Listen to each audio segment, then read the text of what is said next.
संस्कृत भाषा विश्वस्य प्राचीनतमा भाषा। ऐसा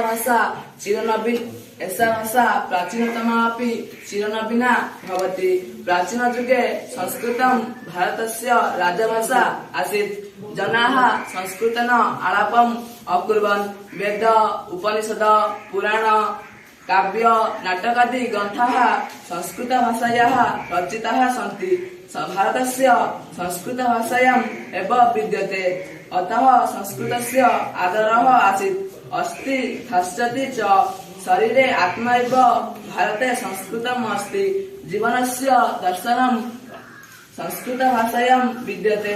अधुना अपि संस्कृतम् एका आधुनिक भारतीय भाषा। विदेशेषु संस्कृतस्य गौरवम् अस्ति। संस्कृतस्य अध्ययनेन जीवनं संस्कारयुक्तं भवति। अधुना संगणक यन्त्रस्य कृते संस्कृतं सुग्राह्यं भवति। संस्कृत भाषा ज्ञान विज्ञानयोः आदिस्रोतः। सर्वे भारतीयाः अवश्यं संस्कृतं पठेयुः। जयतु भारत, जयतु संस्कृत।